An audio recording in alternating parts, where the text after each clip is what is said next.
Dear student, welcome to ABC Coaching Assam.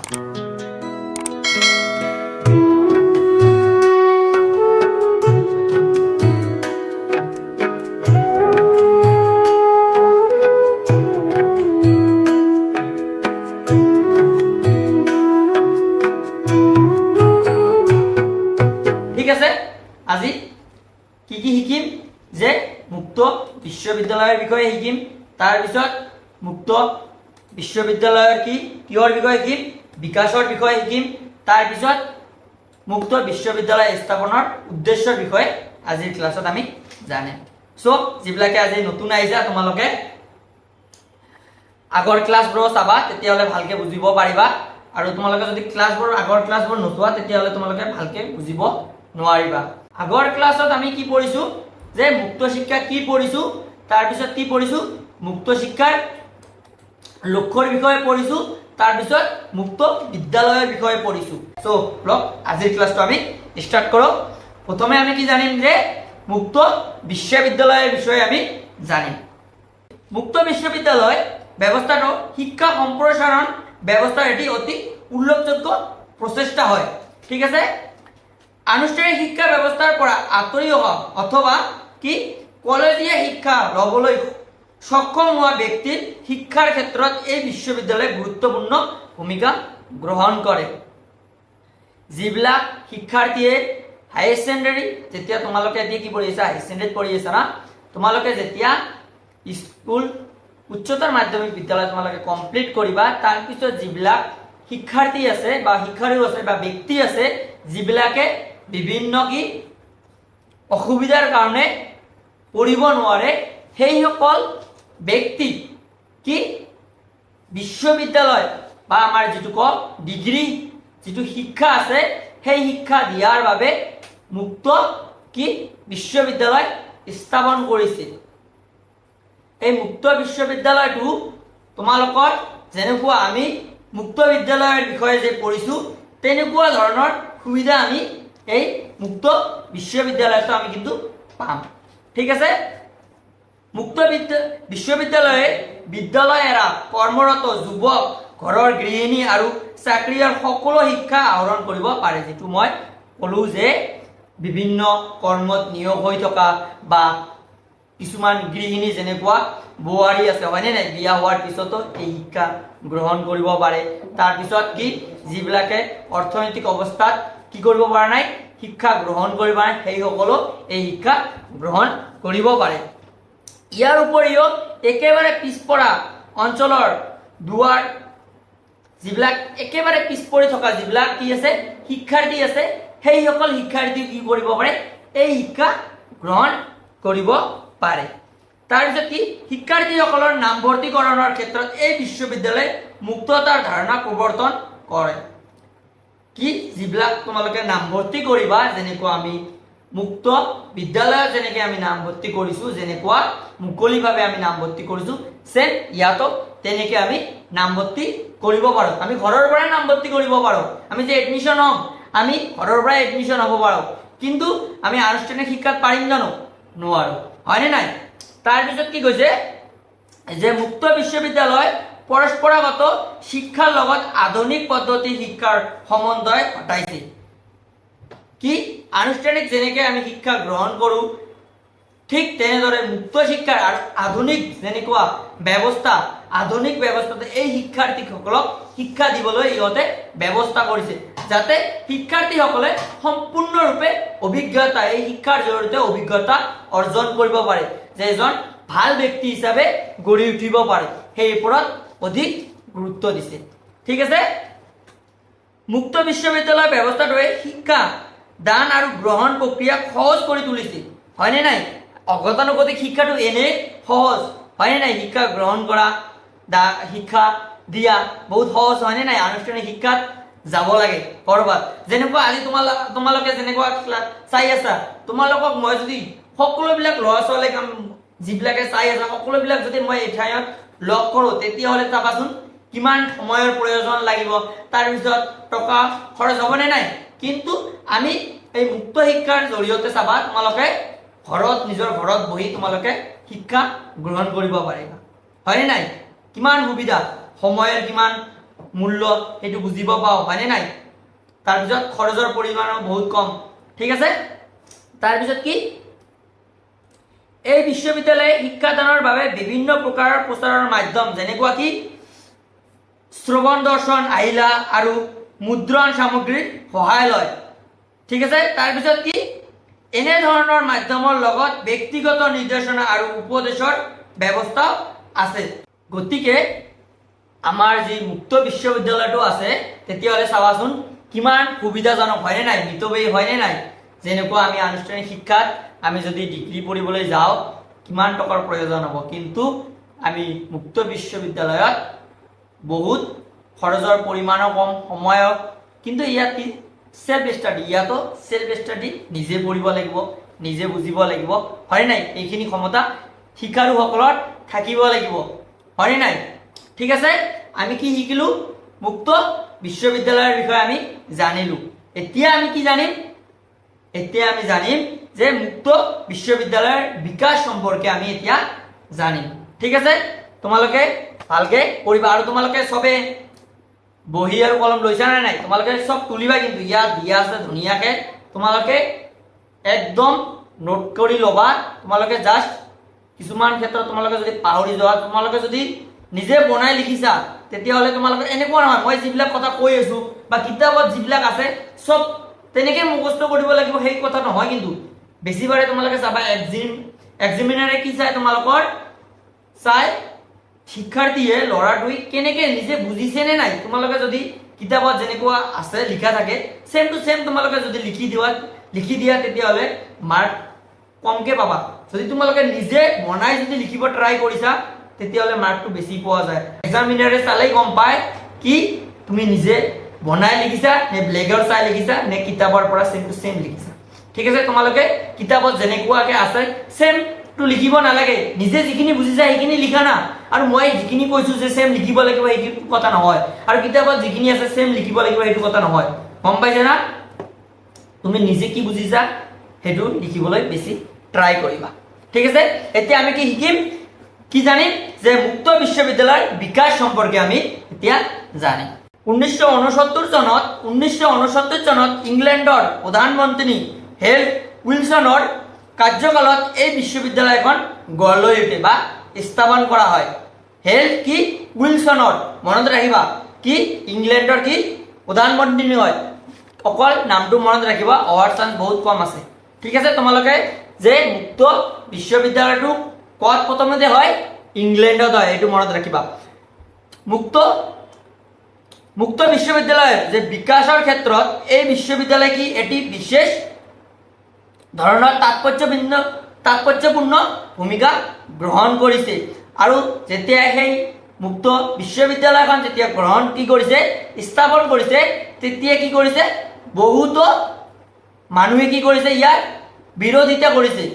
যেনেকুৱা কি বহুতে কৈছে এই যে মুক্ত বিশ্ববিদ্যালয়খন যে স্থাপন কৰিছে ইয়াত শিক্ষাৰ্থীসকলে কি কৰিব, ইমান লাভান্বিত নহ'ব। তাৰ কাৰণে বহুতে কৈছে যে শিক্ষাৰ্থীসকলে ইমান অভিজ্ঞতা অৰ্জন নকৰিব। তাৰপিছত কি হৈছে, প্ৰথম বছৰতে ইংলেণ্ডৰ মুক্ত বিশ্ববিদ্যালয়ত কি 25,000 গৰাকী শিক্ষাৰ্থীয়ে নামভৰ্তি কৰিছিল। প্ৰথমতে কি কৰিছিল, ইহঁতত থকা ব্যক্তিসকলে কি কৰিছে যে ইমান লাভান্বিত নহ'ব, এই শিক্ষা মুক্ত বিশ্ববিদ্যালয়ৰ যিটো শিক্ষা আছে সেই শিক্ষাটোৱে শিক্ষাৰ্থীসকলৰ ইমান কি নহ'ব, লাভ নহ'ব, ফলপ্ৰসূ নহ'ব। কিন্তু যেতিয়া বিদ্যালয়খন স্থাপন কৰিলে তেতিয়া শিক্ষাৰ্থীৰ সংখ্যা কিমান হ'ল, 25,000 শিক্ষাৰ্থীয়ে ইয়াত কি এডমিশ্যন হৈছে, শিক্ষা গ্ৰহণ কৰাৰ কাৰণে তাতে এডমিশ্যন হৈছে। এই বিশ্ববিদ্যালয়ৰ প্ৰথম আচাৰ্য আছিল কি লৰ্ড ক্ৰাউথৰ, আৰু প্ৰথম উপাচাৰ্য আছিল কি ছাৰ ৱাল্টাৰ পেৰী, ঠিক আছে?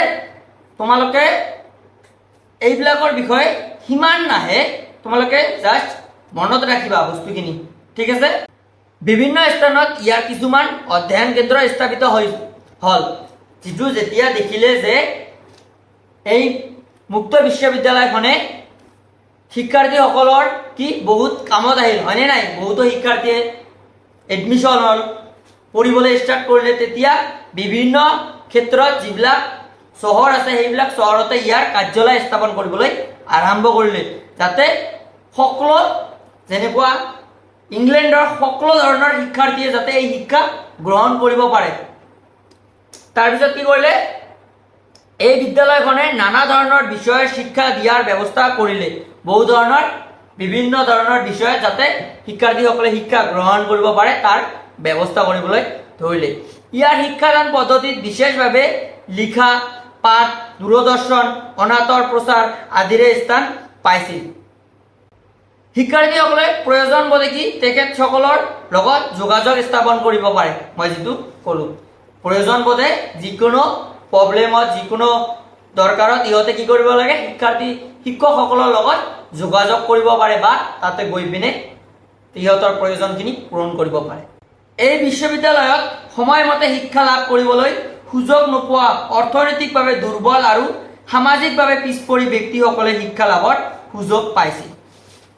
যিবিলাকে অৰ্থনৈতিকভাৱে পিছপৰি থকা আৰু যিবিলাক শিক্ষাৰ্থীয়ে আনুষ্ঠানিক শিক্ষা গ্ৰহণ কৰিব নোৱাৰে সেইবিলাক শিক্ষাৰ্থীয়ে ইয়াত কি শিক্ষা গ্ৰহণ কৰাৰ সুবিধা পায়।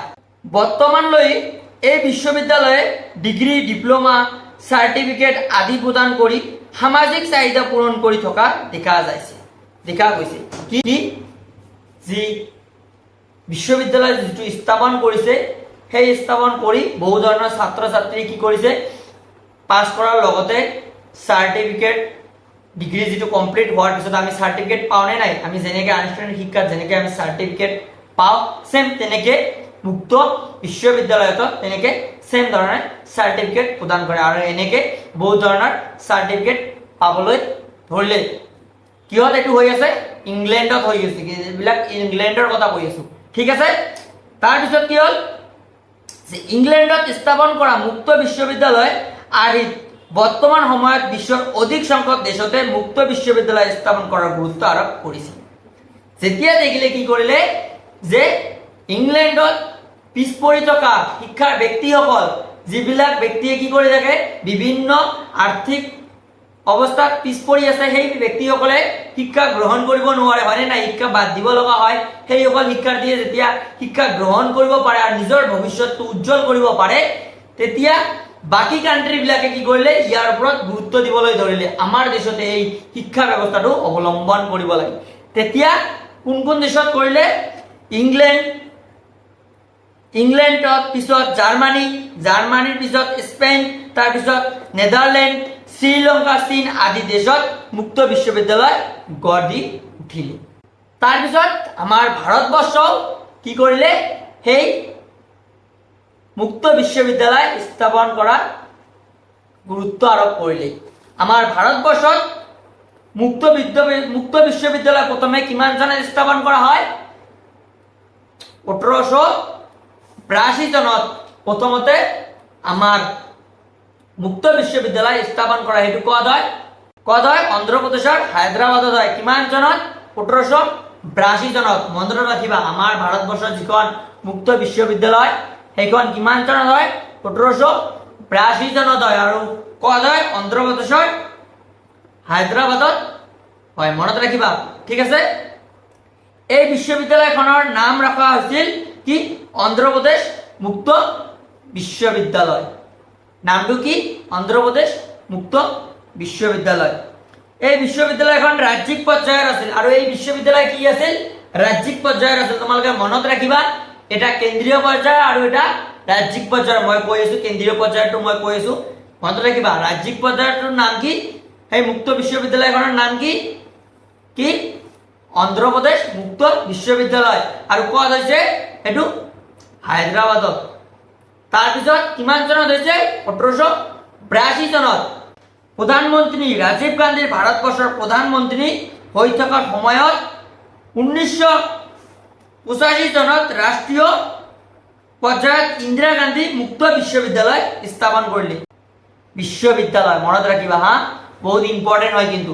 আমাৰ কিমান চনত প্ৰথম মুক্ত বিশ্ববিদ্যালয়খন কিমান চনত হৈছিল, 1882 চনত। আৰু দ্বিতীয়খন মুক্ত বিশ্ববিদ্যালয় কিমান চনত হৈছিল, 1985 চনত। আৰু সেই মুক্ত বিশ্ববিদ্যালয়খনৰ নাম কি ইন্দিৰা গান্ধী মুক্ত বিশ্ববিদ্যালয় তোমালোকে মনত ৰাখিবা এইখন কেন্দ্ৰীয় মুক্ত বিশ্ববিদ্যালয় আৰু আগৰখন ৰাজ্যিক মুক্ত বিশ্ববিদ্যালয় এই মুক্ত বিশ্ববিদ্যালয়খন লোকসভাত আইন প্ৰণয়ন কৰি দিল্লীত স্থাপন কৰা হয় ক'ত হয় এইখন দিল্লীত স্থাপন কৰা হয় মনত ৰাখিবা কোন ঠাইত হয় এইখন দিল্লীত স্থাপন কৰা হয় এই মুক্ত বিশ্ববিদ্যালয়খন ভাৰতবৰ্ষৰ প্ৰায় সকলোবোৰ গুৰুত্বপূৰ্ণ স্থানতে ইয়াৰ অধ্যয়ন কেন্দ্ৰ আছে ইয়াৰ বহুবোৰ আঞ্চলিক কেন্দ্ৰ আছে বহুত কেইখন কি আছে ইয়াৰ আঞ্চলিক কেন্দ্ৰ আছে সেই কেন্দ্ৰবোৰ মাধ্যমত ইচ্ছুক শিক্ষাৰ্থীসকলে নিজ নিজ চাহিদা পূৰণ কৰিব পাৰে আৰু যিবিলাক শিক্ষাৰ্থী কি আছে চাহিদা শিক্ষা গ্ৰহণ কৰাৰ প্ৰয়োজন বোধ কৰে শিক্ষা গ্ৰহণ কৰিব বিভিন্ন আৰ্থিকভাৱে বা বিভিন্ন কৰ্ম অৱস্থাত থাকি পিনে শিক্ষা গ্ৰহণ কৰিব নোৱাৰা আনুষ্ঠানিক শিক্ষা যিবিলাকে গ্ৰহণ কৰিব নোৱাৰে সেইবিলাক শিক্ষাৰ্থী বা শিক্ষাৰ্থীয়ে এই মুক্ত বিশ্ববিদ্যালয়ৰ সহায়ত ইহঁতৰ ডিপ্ল'মা কমপ্লিট কৰিবলৈ সক্ষম হয় আৰু এনেকে এই মুক্ত বিশ্ববিদ্যালয়ৰ ওপৰত পঢ়া শুনা কৰি পিনে বহুতো ব্যক্তিয়ে আজি কি কৰি আছে ভাল ভাল জব কৰি আছে নিজৰ জীৱনটো ভালকে নিৰ্ধাৰণ কৰি আছে চলাই আছে ঠিক আছে মুক্ত বিশ্ববিদ্যালয় স্থাপনৰ উদ্দেশ্য ইয়াৰ কিহৰ কাৰণে স্থাপন কৰা হ'ল সেই বিষয়ে এতিয়া জানিম প্ৰথমটো পইণ্ট হৈছে কি সমাজত পিছ পৰি ৰৈ যোৱা ব্যক্তিসকল শিক্ষা লাভৰ বিশেষ সুযোগ কৰা কিহৰ কাৰণে স্থাপন কৰা হৈছে যিবিলাক শিক্ষাৰ্থীয়ে পিছ পৰি আছে যেনেকুৱা শিক্ষা গ্ৰহণৰ দিক দিয়ে ধৰি লোৱা তাৰপিছত আৰ্থিকভাৱে টকা পইচাৰ অভাৱত যিবিলাক কি আছে ল'ৰা ছোৱালী ব্যক্তি আছে পিছ পৰি আছে সেইসকল ব্যক্তি যাতে শিক্ষা গ্ৰহণ কৰিব পাৰে তাৰ বাবে এই মুক্ত বিশ্ববিদ্যালয়টো স্থাপন কৰা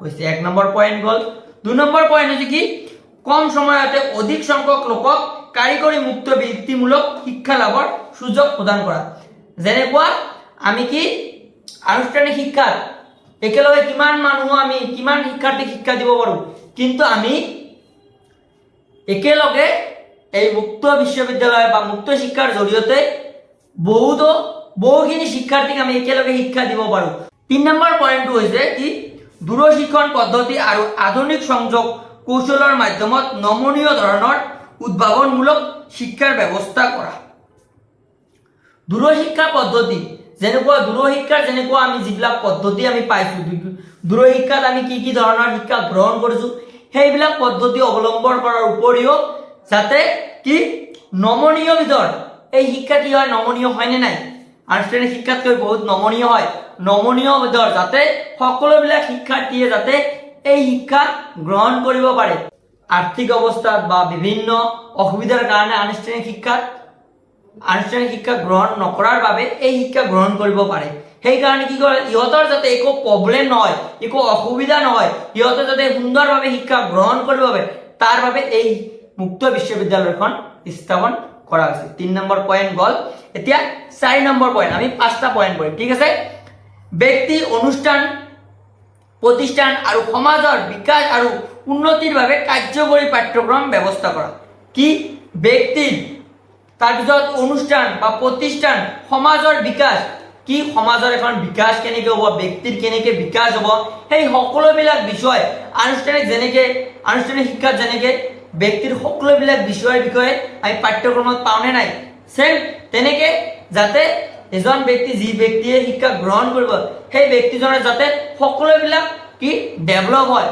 সকলোবিলাক কি জ্ঞান অভিজ্ঞতা অৰ্জন কৰিব পাৰে যাতে সমাজ এখন যাতে কেনেকৈ আগুৱাই পাৰে সমাজৰ কেনেকৈ উন্নতি সাধন কৰিব পাৰে বা নিজকে কেনেকৈ উন্নতিৰ পথে আগুৱাই লৈ সকলোবিলাক শিক্ষা কি জ্ঞান এই পাঠ্যক্ৰমত অন্তৰ্ভুক্ত কৰা হৈছে লাষ্ট যিটো পইণ্ট হৈছে কি বয়স্ক শিক্ষা অবিৰত শিক্ষা আৰু সম্প্ৰসাৰণ শিক্ষা সকলোৰে বাবে উন্নত কৰি ৰখা কি আনুষ্ঠানিক শিক্ষাত যেনেকুৱা বয়সৰ সীমা থাকে কিন্তু আমি জানো মুক্ত শিক্ষাত বয়সৰ কোনো সীমা নাথাকে ঠিক আছে আমি 5টা কি পঢ়িলোঁ ইয়াৰ এই শিক্ষাৰ যে বিশ্ববিদ্যালয়খন যে স্থাপন কিহৰ কাৰণে ইয়াৰ উদ্দেশ্য 5টা পঢ়িলোঁ ঠিক আছে তোমালোকে ভালকে নোটবিলাক বনাবা আৰু ভালকে পঢ়িবা ঠিক আছে আৰু মই যিখিনি দিলোঁ তোমালোকে নুবুজিলে কমেণ্টত ক'বা মই আকৌ বুজাবলৈ তোমালোকক চেষ্টা কৰিম তোমালোকে যাতে বুজি পোৱা তোমালোকে ভালকে পঢ়িবা, সাপোৰ্ট কৰিবা